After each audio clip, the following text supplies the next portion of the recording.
Welcome everyone to another Literalist reaction video. I'm Dave. With me as always my buddy, music lover John Doe. John, what do we have today? Dave, we're gonna explore a little bit of this is surface for this band, but I'm thinking it's gonna be pretty deep for you. The band is called Emerson, Lake and Palmer, shortened to ELP by some. Can you name a single song by Emerson, Lake and Palmer? Elp, no, I can't. Elp, no. I see what you did there. It sounds like a drink you get at a golf club. Do you get it? You get it? An Elmer Palmer. And there's another story when Arnold Palmer went to order an Arnold Palmer at a restaurant, but that's another thing. So you've never heard of this band, really? Probably. If I have it, it certainly left my brain. So might it surprise you to find that they came into being at about 1970? Okay. And that they were putting out records well into the 90s. They did a 40th anniversary tour in 2010 to 16, roughly somewhere in that range. Okay. And that they have sold 48 million records worldwide. It's a lot of records. Yeah. And you've never heard of them. Nope. I am not one of those 48 million record purchasers. Right. Clearly. So they have a handful of songs, and just like with Rush, with Yes, I prefer to get you in the gate first. Okay? So a lot of their music is pretty far out there. It is considered progressive rock, or also it's labeled art rock. So we're just gonna get you in the Emerson, Lake and Palmer front door. Okay. We're gonna sit in the foyer here with one of their more accessible songs. Okay, now with all this setup, I don't know what to expect. All right, well, here we go. Sit back. This is three guys, a keyboard player, a guitar player who sometimes plays bass, but more often plays acoustic or electric guitars, and a drummer. And the drummer is a world-class drummer. The keyboard player is a world-class, flippin' amazing keyboard player. So, I mean, it sounds a little like you just described Rush, so now I really don't know what to expect. All right. All right, here we go. This is Welcome Back, My Friends. Yeah. Well, no, it's Carnival 9, Oh. First Impression, Part 2. Well then. Welcome back, my friends, to the show that never ends. We're so glad you could attend. Come inside, come inside. There behind the glass stands a real blade of grass. Be careful as you pass. Moving on, moving on. Come inside, the show's about to start. Guaranteed to blow your head apart. Rush the show, don't get your money's worth. This show, it happened alright. You gotta see the show. It's a lot of fun. You gotta see the show. It's rock and roll. Oh, right before your eyes, we will laugh from the skies. And he laughs until he cries, and he dies, and he dies. Come inside, the show's about to start. Guaranteed to blow your head apart. You gotta see the show. It's a dynamo. You gotta see the show. It's rock and roll.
All right. So far, it's just about a carnival barker who's explaining the show that's going on inside, but the music is a blast.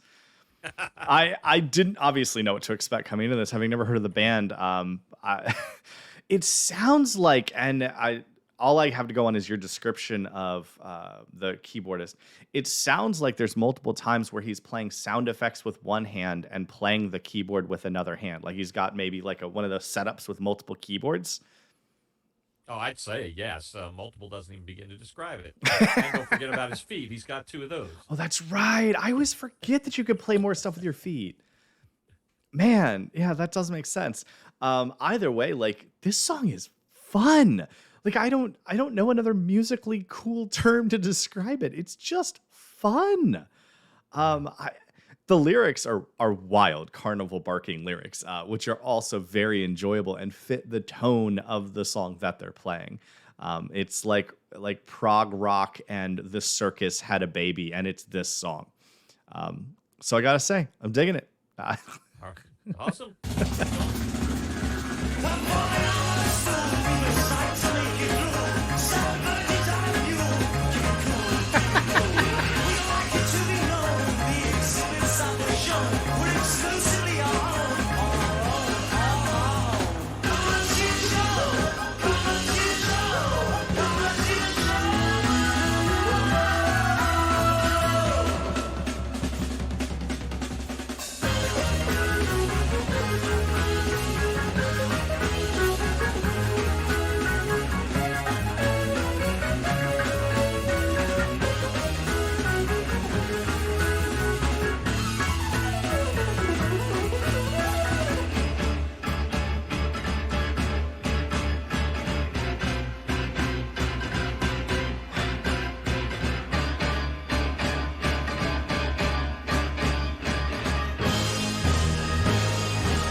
Yeah, that was fun. I have a related question.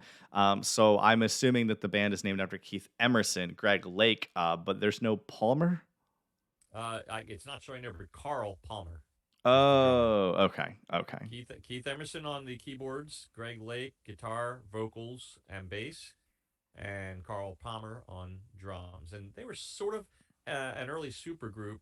And Carl Palmer went on to form an even bigger supergroup, or be part of a bigger supergroup after in the 80s. Ah, got you. Okay. Yeah, okay. So for my first foray, I have to say, yeah, that was fun. Yeah. Would definitely listen again. For sure. I mean, if I'm driving down the road, if I'm cooking in the kitchen, I would bop around to this. I would definitely enjoy and slap it onto a fun, upbeat playlist for sure. Yeah, it's a slap happy little like catchy song. Welcome back, my friends, to the show that never ends.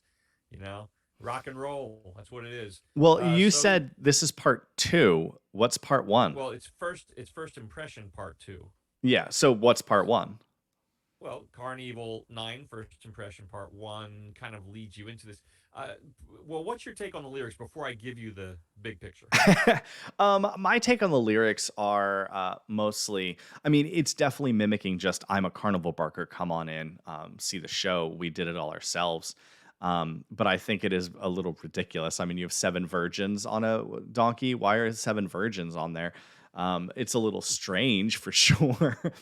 I didn't, and this might be weird for me to say because it's abnormal for me to say, but I didn't actually read a ton into it. I think if you wanted to, sure, you could go all sorts of ways with what you think they mean. But I think at the end of the day, um, it's a, it's very much just a play on the old circus. Come and see my show, and then he's barking out different weird attractions that could be at a circus.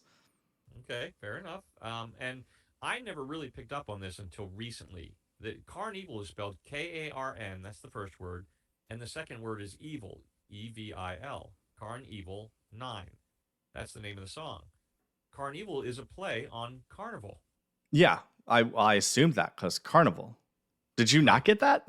Well, I didn't because it's spelled with a K and it's two separate words, and evil is capitalized. Oh, see, and I didn't see it. I just Right, heard you you only say heard it. it, and you heard him barking like a carnival barker, and you Yeah. picked up on it very quickly. But since my first seeing was the word carnival before I ever heard it, it was reverse order for me, and I Mm. didn't pick up on that until recently. I heard someone talking about it and made that reference. I'm like, oh, carnival, duh.